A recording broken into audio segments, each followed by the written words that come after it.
I finally managed to get my hands on a second-hand curtain airbag.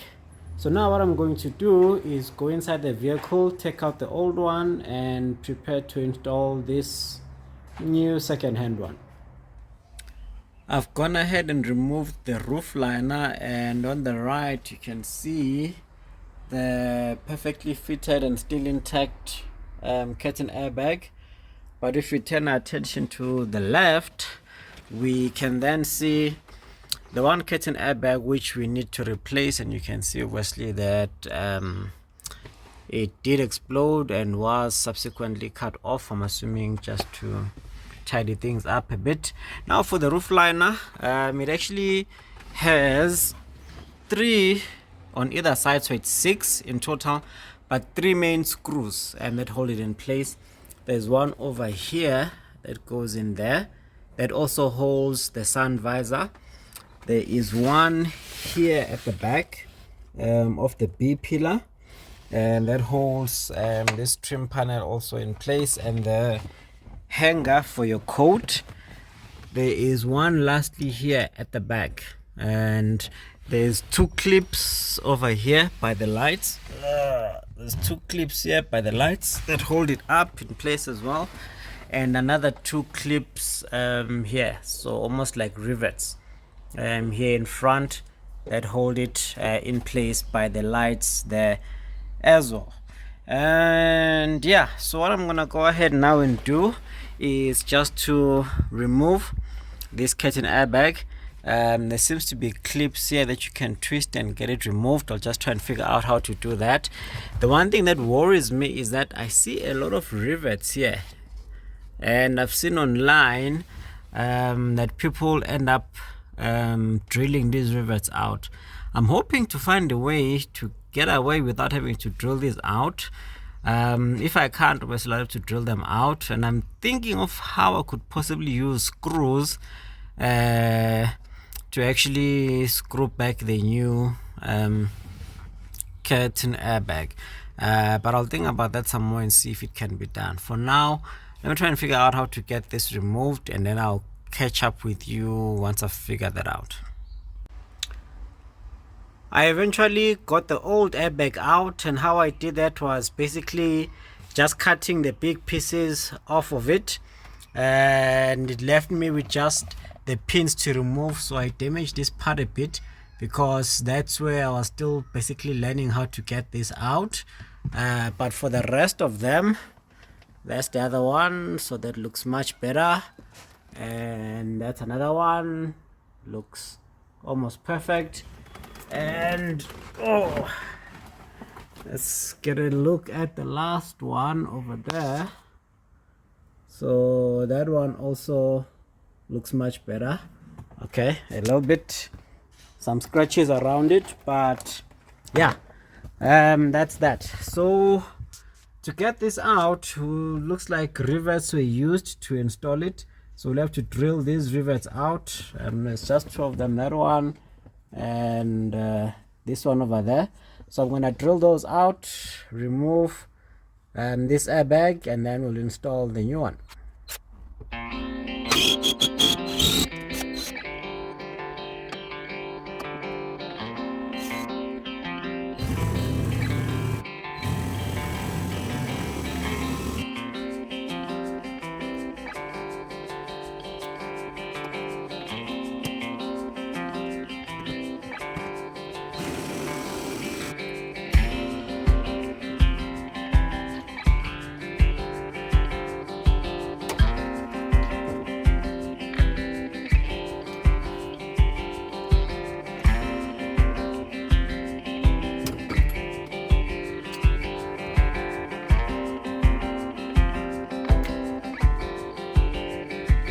And it is finally out.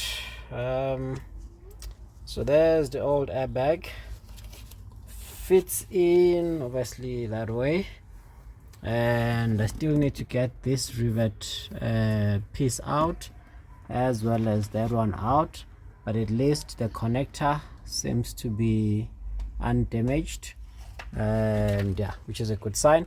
So let's go ahead and drill out the last bits of the rivet pieces, and then we should be ready to install the new one.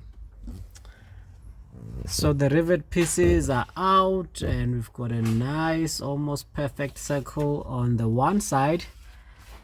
On the other side though, looks like my aim was a bit off. We now have an almost oval shape, so we'll need a bigger rivet to close that one up, or to fasten the airbag on this side. But yeah, that's done. Now on to installing the new airbag. We also caught quite a lot of the metal shavings, if not all of them, so pretty chuffed about that. I've managed to source a riveting tool. Not sure if it's still called the rivet gun, if it looks like that, but nonetheless it should do the trick for us. And the rivets that I did have, or pop rivets, had small heads, so I got these rivet washers, and so this should now be able to hold that airbag in place. So we're going to go ahead now and install that airbag, replace the roof liner, and then the vehicle should be ready for a roadworthiness test.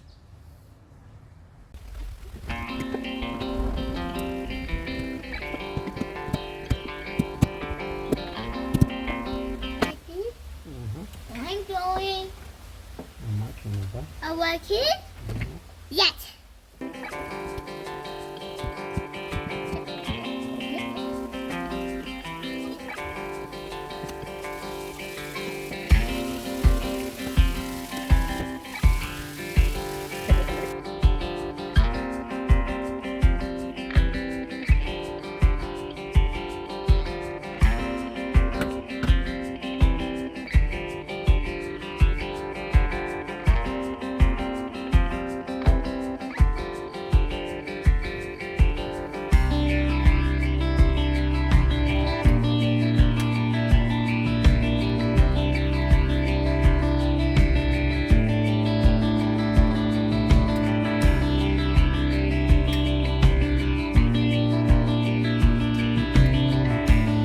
Finally, we install the power cable.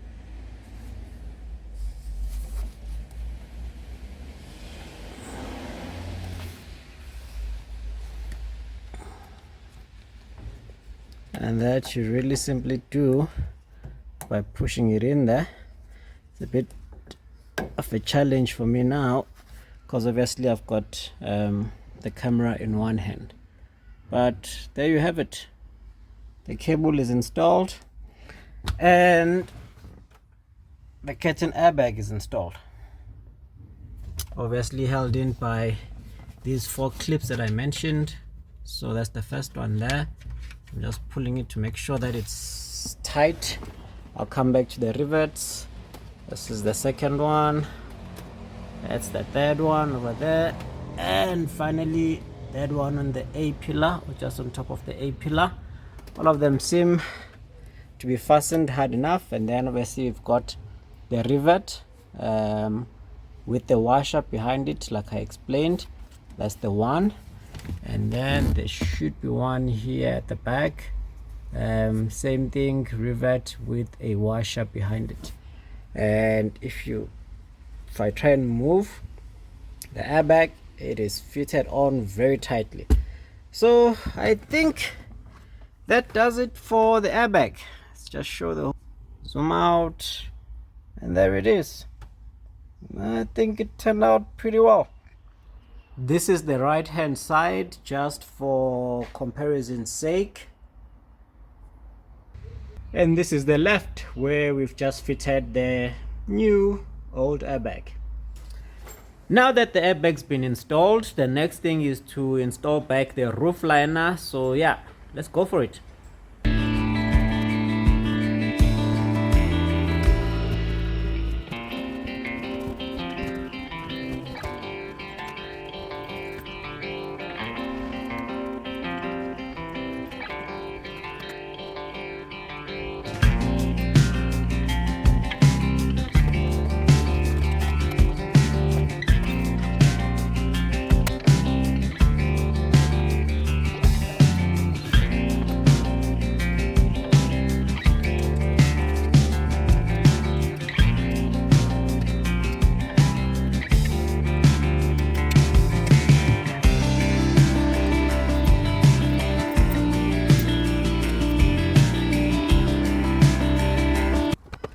So what I'm doing in here is connecting the cables for this control module, which obviously has the lights as well as the sunroof controls, SOS button, and I believe these are motion detectors for when there's motion inside the vehicle. So that's what I'm just doing, connecting those, and then I'm gonna slide this back in here into the roof liner, and then I'll clip it using those white clips, clip it onto the roof, and then we'll move on to the next stage. The cables are now connected, and you just have to push on these white clips. So those two, you push on them to hold the roof liner onto the roof of the vehicle. And so now what I need to do is, or what you would have to do, just make sure all the cables are connected properly, and you just slide this light interface. Okay, just slide the light interface into place, push it here on top to clip into place, and there you have it. It's back in place. The next thing would be to insert your roof liner into this trim piece here. I just did it by hand. You might maybe prefer to use your trimming tools. That's perfectly fine.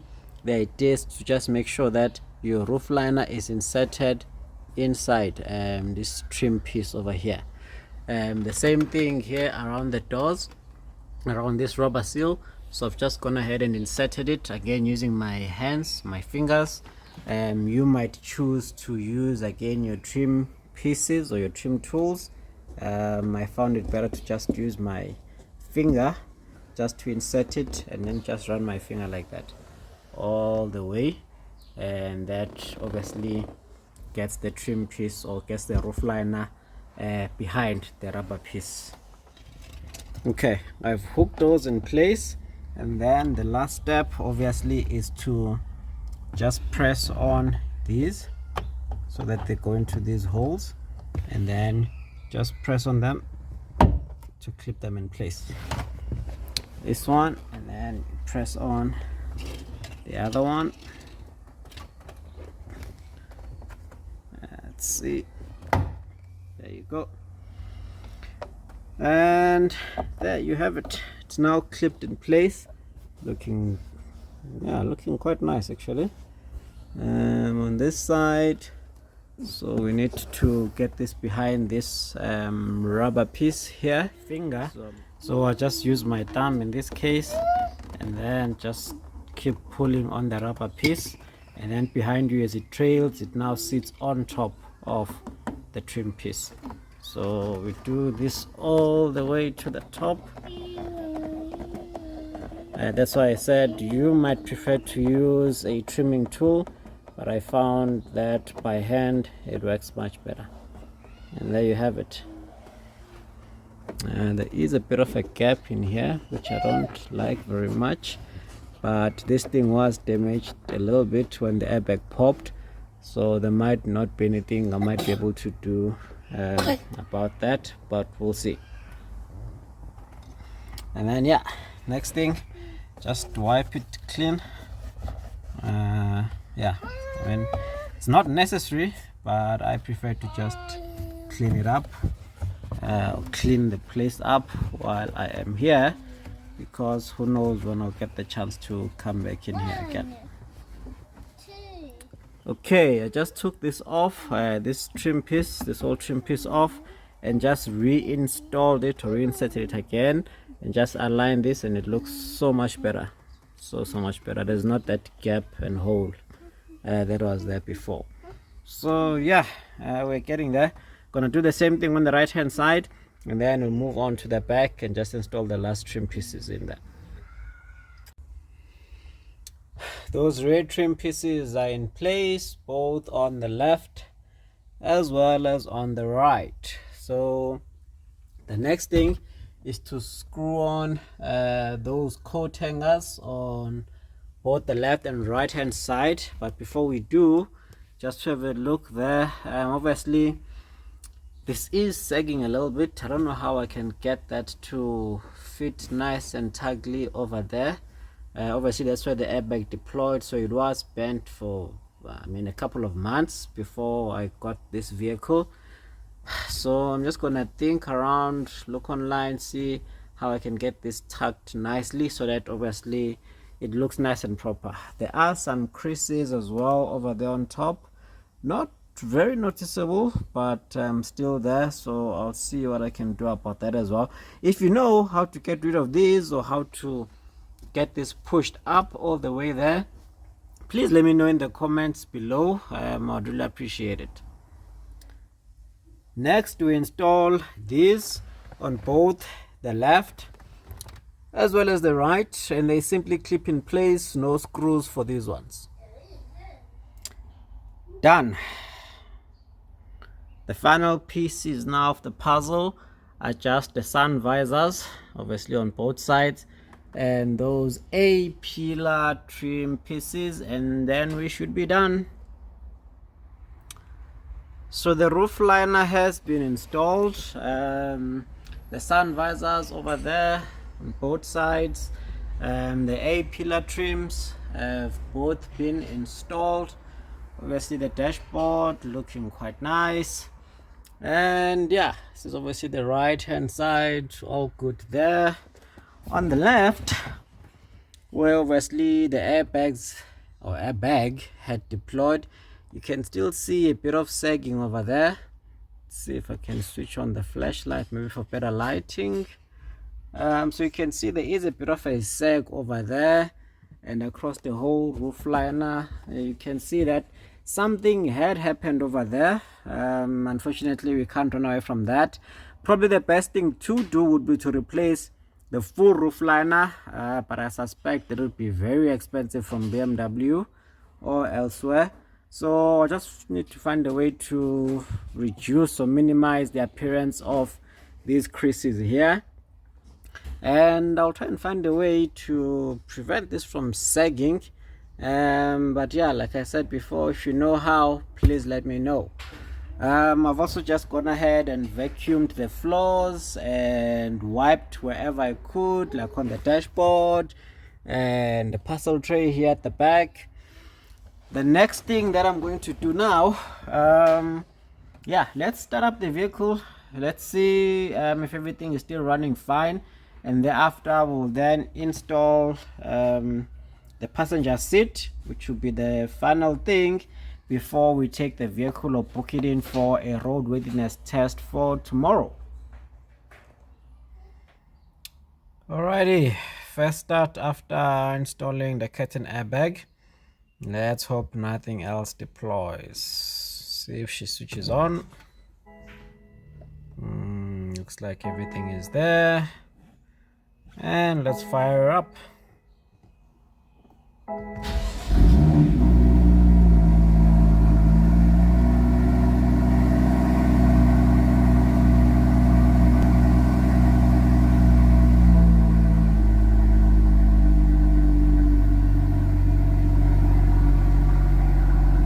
Same old messages, so everything looks good.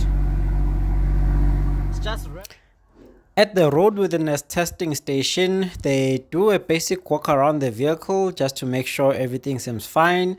Then they look under the bonnet or hood, depending where you are. They check to make sure that everything looks fine again in the engine. They check for oil leaks, and then they proceed to the outside where they check to ensure that your lights are working, both your headlights, your tail lights, braking lights, as well as your indicators. And then they finally check for your wipers to ensure that those are working as well. Then they drive the vehicle up to one of their machines that checks for the brakes, both the front and the rear, to ensure that the braking force is within specification. Then they drive it on to the next section, which checks for your suspension, both in the front and the rear of the vehicle. So they drive it onto the machine that pulls the wheels apart and then forces them closer together again, just to make sure there's no oil leaks, the suspension is behaving as expected. And after this, they finally take the vehicle for a quick drive around the block, come back, and let you know whether you passed or failed. And as you obviously expected, we did everything by the book. In this case, the vehicle passed and it is now certified roadworthy and back on the road. This then leads us to the end of this video. Thank you for tuning in and supporting the channel.